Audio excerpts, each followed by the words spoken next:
लिखा है बस अपने उन अज़ा को मुर्दा करो जो जमीन पर हैं, यानी हरामकारी, नपाकी, शौहरत परस्ती, बुरी ख्वाहिश, लालच, जो बुत परस्ती के बराबर है कि उन्हीं के सबब से खुदा का गज़ब नाफरमानी के फर्जंदों पर नाज़िल होता है।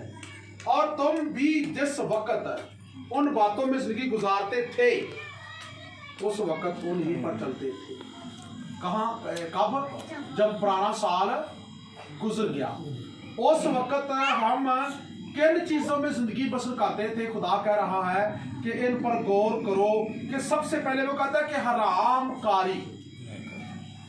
अगर हम पिछले साल में, जो कि साल का पहला दिन है, ये तो नए साल का आगाज है, अगर हम पिछले साल में हरामकारी में मुब्तला थे लेकिन आगे को ना हो, अगर हम ऐसा स्टेप उठाएंगे तो हरामकारी हमारे बदनों से हरामकारी नहीं जाएगी, अबलीस जाएगा, अबलीस खत्म होगा।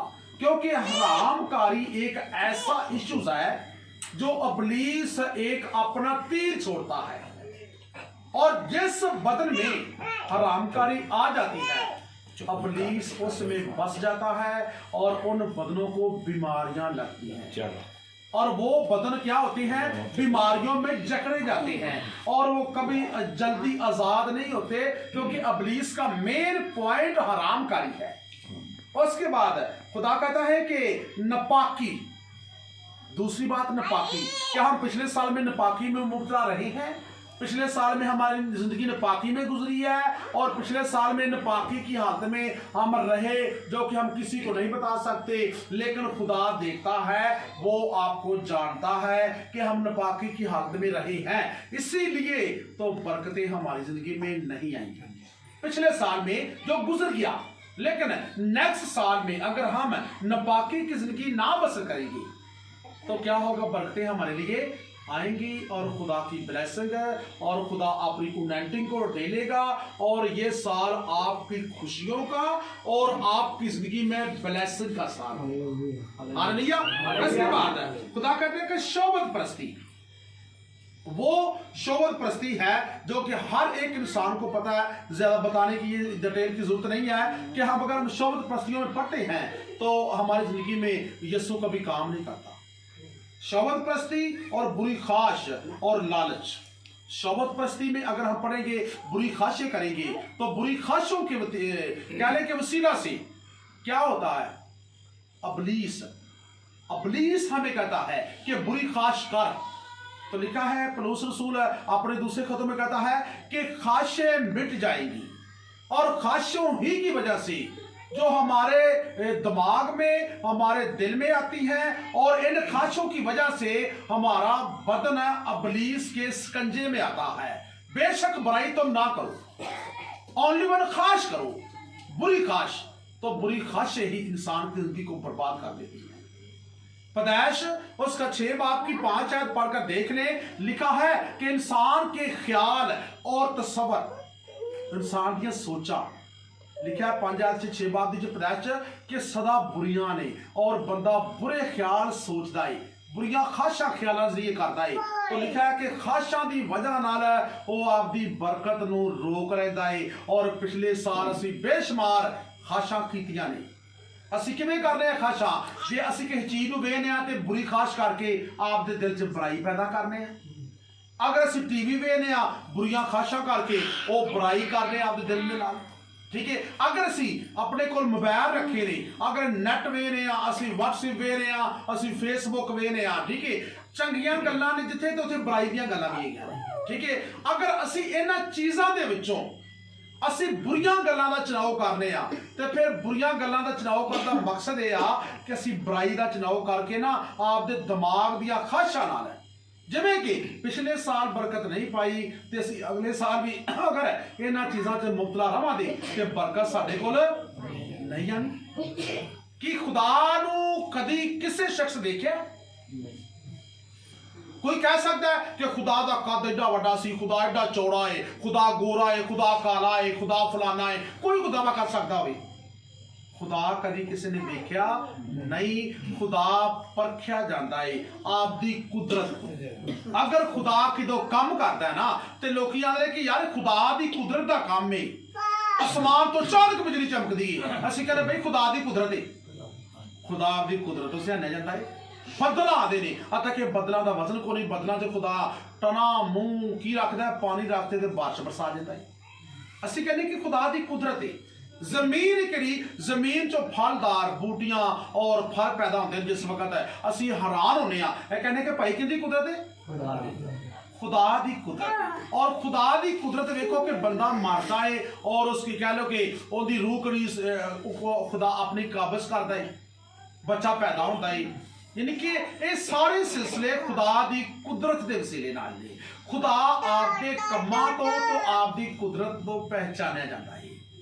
असी की करना है कि असी भी खुदा दी कुदरत को पहचानना है, जिवें कि खुदा नजर नहीं आता आपकी कुदरत तो आपके कम्मां तो ज़ाहिर किया जाता है।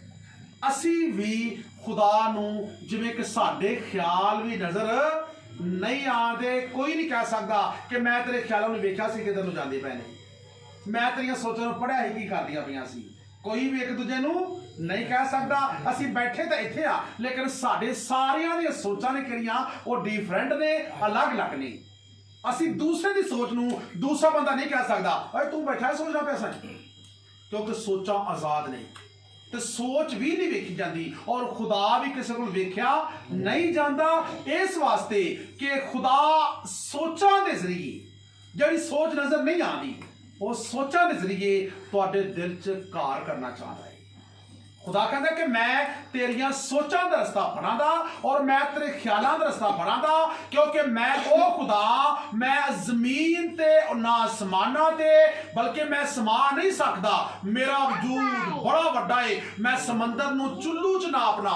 देखो चुल्लू की चीज साडा और समंदर नूं फाड़ना खुदा कहता है तो मैं चुल्लू दे विच रख दे तो मैं किधर मर्जी फाड़ के सट देवां। वो कौन है? वो खुदा है।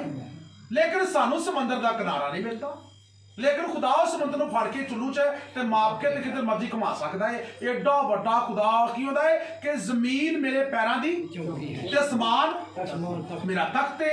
एडा वड्डा खुदा की दसो कि असीं नूं कित्थे पा सकने, असीं नूं कित्थे वेख सकने आ, क्योंकि खुदा कहता है कि मैं तेरे दिल दे घर विच रहना चाहना। लेकिन दिल दा घर है किहड़ा? वेख उहनूं रस्ता आण वाला किते गंदा तो नहीं होया पिया। दिल दे घर नूं राह किहड़े आंदे ने वो गंदे होए पे ने ते तां साडे दिल च खुदा आंदा नहीं पिया। वो दिल दे रस्ते किहड़े किहड़े ने असीं अपने आप नूं कदी नहीं परखिया कि साडे दिल दे राह किहड़े किहड़े ने। ऐ साडा दिल है, हुण वेखो कि राह नूं किधरों लगदे ने, इनू राह किधरों लगदे? दिल दा राह किहड़ा है? वो कौन दसदा दिल दा राह किहड़ा है? कोई ख्याल कोई भी होना चाहिए कि दिल दा राह कित्थों आंदा है? सोचा दे जरिए परफेक्ट दिल दा राह सोचा दे जरिए। और सोचा ने किहड़ियां एक कित्थों निकलदियां ने? दिमाग चों। और दिमाग किहड़ा एक इन्हां नाल कंडक्ट करदा है इन्हां कैमरिਆਂ नाल। कैमरे अगे जिहड़ी चीज नूं क्लोज करदे पए ने वो दिमाग नूं देंदे पए ने। और यानी कि यह कैमरे ये जो वेंदे पे ने पूरी दिमाग नूं ट्रैश करदे ने। दिमाग किहड़ा है? वो डाटा फड़दा है ते सीधा इस दिल विच असीं कहने असीं कंप्यूटर लिआंदा उहदा हार्ड किन्ना हैगा है, यानी कि उहदा दिल किन्ना हैगा है, उहदी मैमरी किन्नी समा सकदी है। यानी कि कंप्यूटर दा भी दिल है, हार्ट है, ते साडा हार्ट किहड़ा है? असी इहदे विच किन्नी मैमरी आप जमा करने ना वो मैमरी इत्थों आदी है कि एक कैमरे तो क्लोज करता है। तो यीशु ने कह दिता कि अगर तुसी बुरा वेखो दे बुरा सोचो दे ते मैं तुहाडे दिल विच कोनी नहीं आऊंगा। बुरा वेखना गुनाह करन दे बराबर यीशु ने कह दिता। उन्होंने कहा कि जिस किसी ने बुरी ख्वाहिश पर किसी के ऊपर निगाह डाली वो उसके साथ गुनाह तो वेखा कि नहीं? इन्हां कैमरे इन्हां कैमरिਆਂ ने बुरा वेख्या है तो बुरा और गंदा मवाद इन्हां दिमाग में भरिया है और दिमाग की चक्की च पीस के इंसान उन्होंने दिल च लैके आता है। इस बात लैके अगर तुम बुरी ख्वाहिशें पुराने गुजरे साल में करते रहे हो तो नए साल में दोबारा बुरी ख्वाहिशें ना करो, क्योंकि तुम्हारा दिल खुदा का घर है। खुदा ने की क्या आपदे इनके पैगंबरा रसूला और औलिया कराम दे जरिए कि मंदिर ढा दे, मस्जिद ढा दे जो कुछ ते रब किंदे किंदे की नहीं ढाना पर किसे दा ते ओदे च रहिंदा कौन रब दिलां विच उन्हें ये नहीं कहा मैं मंदिर च रहना, उन्हें ये नहीं कहा मैं मस्जिद रहना, उन्हें नहीं कहा मैं चर्च में रहना, उन्हें किते नहीं कहा, उन्हें कहा मैं तां दिलां च रहना ते दिलां नूं राह आण वाले साफ नहीं तुसीं करदे ते तुसीं किवें कह सकदे जी साडे विच खुदा वसदा पिया। असीं अपने राहां नूं साफ करना है जेहड़े दिल दे राह ने, ठीक है, इन्हां दिलां दे राहां नूं साफ जिवें असीं करांगे तो खुदा दी कुदरत यकीनन साडे च काम करेगी और इबलीस दी जरूरत नहीं कि साडे कोल आ भी बल्कि साडे कोल नहीं ठहर सकदा, साडे विच आउण दी तां बड़ी दूर दी गल है। इबलीस नूं असीं खुद मौका देने पिया। इस वास्ते एक कलामे अक़दस के मुताबिक लिखा है, पौलुस रसूल लिखदा पिया कि बुरियां ख्वाहिशां की करो खत्म करो, बुरियां ख्वाहिशां यानी कि लिखा है कि बुरी ख्वाहिश और लालच को खत्म करो, क्योंकि लालच और बुरी ख्वाहिश लिखा बुत परस्ती के बराबर नहीं। अगर तुसी लालच विच पै गए जी, तुसी कहंदे कि साडे कोल लाखां रुपये होवन, लाखां डॉलर होवन, असीं इस तरह करिए तो हुंदा कि ओ जे लालच करदे पए ना ओ तुसी उस लालच नूं खुदा मान लिया, मैनूं भुल गए जी, बल्कि मैनूं तलाश करो तो मैं तुहानूं हर चीज़ प्रोवाइड कर देवां, क्योंकि खुदा कोल हर चीज़ है, होर किसी कोल चीज़ कोई नहीं हैगी। असीं रब नूं छड्ड के ते दौलत पिछे तलाश करने आ ते दौलत कहंदी है कि मेरे कोल कुछ नहीं हैगा। एग्जाम्पल एक मिसाल है कि दौलत, शोहरत और मोहब्बत कितनी चीज़ां ने? तीन। दौलत है, आ शोहरत है, आ मोहब्बत है, इन तिना चीज़ों नूं असीं किंदा चुनाव करांगे?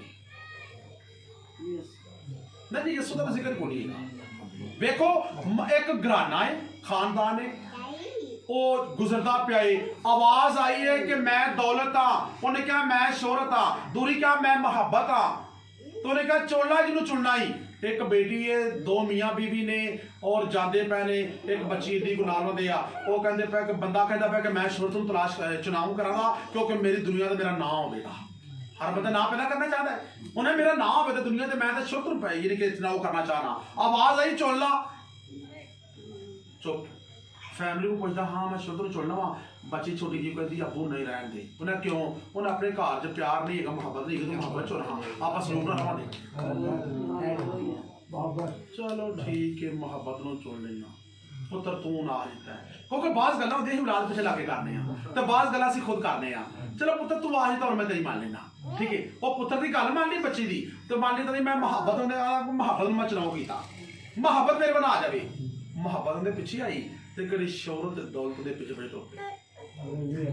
उन्हें आखिया मैं तो मोहब्बत में चुनिया, तो उन्हें मोहब्बत खुदा है, तो उन्हें असी दौलत शोहरत ने आखिया असी मजबूर हाँ जिधर ये जाए दी असी वेंदे पिछे जावां दियां। हालेलुया। अगर तू शोहरत नूं चुनदा या दौलत नूं तो उन्हें मोहब्बत ने साडे पिछे नहीं आना, सी मोहब्बत साडी मुताज नहीं, असी मोहब्बत दियां मुताजां क्योंकि असी उहदे पिछे जानियां। ते खुदा नूं जिहड़ा चुनदा एक लिखा खुदा की है मोहब्बत ही, जिहड़ा बंदा तलाश करदा खुदा नूं और खुदा नूं लभदा ते खुदा नूं शोहरत भी देंदा है ते दौलत भी देंदा है ते हर चीज़ नूं प्रोवाइड करदा है, लेकिन उहदे दिल विच की होवे? मोहब्बत खुदा दा रूप होवे और उहदे दिल विच फिर खुदा वसदा है और जिथे मर्जी जावे उहदा इबलीस मुकाबला नहीं करेगा और इबलीस उहदे अगे अगे भजेगा और खुदा उहदे साथ साथ होवेगा। लिखा क्या है? खुदावंद तू साडा साथ दे, किवें साथ दे कि असी पुरानी जिंदगी नूं छड्डिए और नवी जिंदगी नूं तलाश करिए ताकि साडे दिल विच तू वसे। असी बेशक गुजरे साल विच बड़ियां बुराइयां कीतियां ने, असी उन्हां बुराइयां तो तौबा करने आज तो लैके असी ये ऐद करांगे ऐ खुदावंद असी पिछले गुजरे साल विच चोरियां कीतियां ने, असी चोरियां छड्ड रहे हां। ऐ खुदावंद गुजरे साल च असी बुरियां ख्वाहिशां च फसे रहे हां, असी बुरियां ख्वाहिशां छड्ड रहे हां। ऐ खुदावंद पिछले साल च साडे घर च सलूक नहीं हैगा सी, असी गुरूर न रहने सां। ऐ खुदावंद सानूं ताकत दे ताकि असी पिछले साल दियां गुरूर दियां गल्लां छड्डिए, असी नरमी आसी च आइए ते खुदा साडे च बोले, क्योंकि मैं कहांगा नाज़रीन सामीन नूं कि जेडे भी सुनते पे ने यकीनन पाक रूह दी आवाज है कि पिछले साल च जो भी सी बुराइयां इन्हां कम्मां दे विचों कोई भी बुराई कीती है असीं उहनूं छड्डीए और नवे साल दियां नवीआं सोचां और नवे साल दियां नवीआं गल्लां और खुदा कहंदा है कि तू नवीआं गल्लां ते नवीआं सोचां च खुदा दे कलाम दे मुताबक ये साल गुजार ते वेख मैं तेरे नाल आ और तेनों कदी जुंबश नहीं हो सकती और खुदा दी कुदरत तेरे नाल होवेगी और खुदा दी यानी कि अहलूयत तेरे नाल होवेगी और यीशु दा हाथ तेरे नाल होवेगा और तू अगे बढ़ता जाएगा। आमीन हालेलुया। मेन पॉइंट आखिरी गल ते मैं क्लोज करना वा नवा साल असि जिस वक्त मनाने आ असि कहने कि असि नवा साल मनाने पे मेन पॉइंट किस मकसद वास्ते मनाने असि बेशक पुरानियां गल्लां दस्सिया कि एक हालियां गल्लां छड्डियां सी हटन दी बुराई ते नवे साल विच नवीआं गल्लां नवीं सोच रखनी है ताकि साडी सोच पाक होवे। ठीक है ये दिन ये साल दा दिन किहड़ा पहला हुंदा है असीं इहनूं यानी कि क्यों इज्जत रिस्पेक्ट देने आ क्योंकि इस दिन यीशु दा की रखा गया खतरा रखा होया ना रखा गया क्योंकि इस दिन यकीनन यीशु दी उम्र दे मुताबिक पूरी दुनिया दी तारीख रखी गई है। इस दिन यीशु दे यानी कि मरदमशुमारी के मुताबिक दुनिया दी यानी कह लो कि कैलेंडर जो अज असीं वेखने पे वो यीशु दे इस पैदाइश दे दिन तो चलता पाया है क्योंकि दुनिया दे उस वक्त सब तो सुपर पावर कड़ी हुकूमत सी उधर रूम सी और रूम दा बादशाह कड़ा सी उस वक्त कैसर Augustus C. Kaiser Augustus they add विच लिखा है कि की होई मरदमशुमारी हुई सी और उस वक्त नाम रखे गए और यीशु का नाम ही उस दिनों च रखा गया और यीशु के नाम तो उस वक्त तो लैके कि कंस्टंटीन बादशाह 7वां बादशाह आया है उन्हें फिर उस उराका नूं शुमार किया और वो खुद बुत प्रस्ती वो खुद चंद ते सूरज की पूजा करता सी और उन्हें जिस वक्त खुदा बाप ने उन्होंने अपना मोजा वहाया जंग जितया हो और क्राइस्ट के नाम तो और उन्हें फिर की किया उन्हें कहा कि ये क्राइस्ट ये यीशु जिन्हें मैनू जंग जिताई है अज तो लैके पूरी दुनिया ते ऐलान इहदा किया जाए बुत प्रस्ती छड्डो ते जिंदा खुदा नूं मनना शुरू कर दो। उस तो बाद लोग जिंदा खुदा की प्रशंसा और तमजीद कर रहे पे और उस वक्त उन्हें फिर तारीख दे वर्के खोले और वेख्या कि यीशु दी पैदाइश दा जिहड़ा दिन सी वो किहड़ा सी यानी कि नाम रखा गया और कैसर ऑगस्टस दी हुकूमत वाले उन्हें वर्के पट्टे उन्हें सारा बायोडेटा बाहर कढ़िया और वेख्या उन्हें क्या कि इस दिन तो लैके दुनिया का कैलेंडर बनेगा इस दिन तो लैके दुनिया की तारीख बनेगी इस दिन तो लैके यानी कि वार दिन महीने साल ये यीशु दे नाम तो चलन दे पूरी दुनिया के जिथे भी कैलेंडर इस्तेमाल किया जाएगा तो किंदा कैलेंडर इस्तेमाल किया जाएगा यीशु दे नाम का कैलेंडर इस्तेमाल किया जाएगा और अज दुनिया तो यीशु नूं गए कितने साल हो गए ने 2022 साल हो गए ने ये तारीख दुनिया की कैलेंडर की तारीख जी है ये यीशु दे समान ते गए की तारीख है यानी कि सेम ओहो ही यानी कि इनके ना तो ये दुनिया की तारीख घूमती पई है और आखिरत भी इससे ना तो होवेगी क्योंकि यीशु ने क्या है मैं अवलो मैं आखिर मैं अल्फो ओमेगा इब्तिदा इंतहा हूं और जो मुझ पर ईमान लाएगा हलाक ना होगा बल्कि हमेशा की जिंदगी पाएगा। एक शख्स ने मुझसे पूछा कि कहते कि आपके पास ये ताकत कहां से आ गई क्योंकि आप लोगों के लिए दुआ करते हैं लोगों की जिंदगी रिलैक्स होती है तो आप लोगों के लिए दुआ करते हैं तो लोगों की जिंदगी में मौजे होते हैं आखिर कौन सा विध करते हैं आखिर कौन सा आपने छिला काटा हुआ है। मैंने कहा जो मेरे पास ताकत है मैं उसको बता देता हूं वो है यीशु नाम जो मरकर जिंदा हुआ है और आसमान पर जा चुका है। यीशु अगर ना मरकर जिंदा होता तो ये पावर मेरे पास भी ना होती। यीशु मरकर जिंदा हुआ है उसने मौत पर फतेह पाई है उसने कब्र पर फतेह पाई है उसने दुनिया पर फतेह पाई है दुनिया की हर चीज पर फतेह पाई है उसके मरने और जिंदा होने से यह पावर मेरे पास आ गई है। वरना मैंने कहा कि मेरे पास तो कुछ भी नहीं है, मैं तो आप जैसा इंसान हूं। लेकिन जब मैं कहता हूं कि वो यीशु जो मरकर जिंदा होकर समान पर जा चुका है, उसके नाम से गंदगी अबलीसी कुव्वत में तुझे आग लगाता हूं, तो अबलीसी कुव्वत खुद ही ज़ेर हो जाती है, क्योंकि यीशु मरकर जिंदा होकर समान पर जा चुका है। क्योंकि मौत के अलावा कोई भी दुनिया में ऐसी ताकत नहीं जो कि, बल्कि मौत भी और दुनिया की हर चीज यीशु के खुद ताबे होती है। यीशु इसलिए कि इतना ताकत और पावरफुल नाम है जिसके नाम से तारीख घूम रही है, और ये साल का आगाज ये सुबह है तो इसी नाम के वसीला से है। इसीलिए हम साल को क्या कहते हैं कि जो पुरानी बातें हैं उसको छोड़ दो और नई बातों में शामिल हो जाओ, ताकि रूहानी बातें सुनाओ और जिस्मानी बातों को छोड़ो। जो हमने बुरी बातें की हैं, पिछले साल में बुरे काम किए हैं, उनको छोड़कर हम नई जिंदगी में शामिल हो जाएं। तो खुदा कहता है कि मैं तुम्हें बरकत दूंगा, किसी चीज की कमी नहीं होगी। आमीन। आज के कलाम के सबब से खुदा को ब्लेस करे और खुदा